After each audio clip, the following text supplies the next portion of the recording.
is Darren Leach. I'm a director at NHS Elect. I also work as part of the coaching faculty there, and I'm just going to talk to you today about coaching and mentoring. I'm going to do that because the terms are used interchangeably a bit in the National Health Service and the health sector, and I think sometimes there's a bit of confusion over each of those and how they're used, and that confusion can sometimes cause conflict, and that's not a good thing. So let's start with mentor. Well, a mentor is a senior person. They're usually a technical or professional expert in a particular field or discipline. They're very experienced and they've got a really good professional network. So someone who's going to a mentor is going to be after advice, guidance, insight. That relationship can be quite a long-term relationship. People will connect with their mentor, run things past them when they're making key decisions. At the outset, there may well be an element of sort of pass-fail. There may be some assessment of skills around competency in that particular specialist area.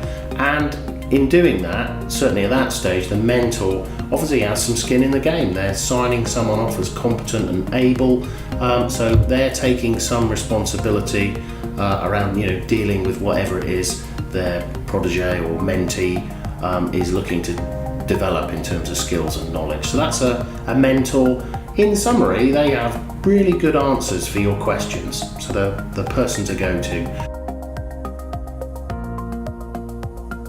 Coach is a different thing. They have really good questions for your answers. And what I mean by that is a coach isn't someone who provides advice. They provide no guidance, because then they don't have to be, and it's often better if they don't have that technical or professional understanding. They won't then fall into the trap of giving advice. But what they will do is they'll ask open, challenging questions that will really prompt reflection and the generation of options to tackle a particular problem or issue.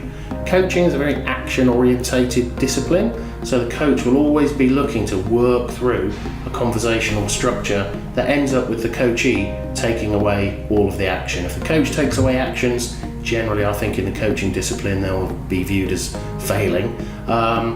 It's very much a relationship of equals, so a mentor is usually a senior person. In coaching relationships, the coach is very much an equal to the coachee.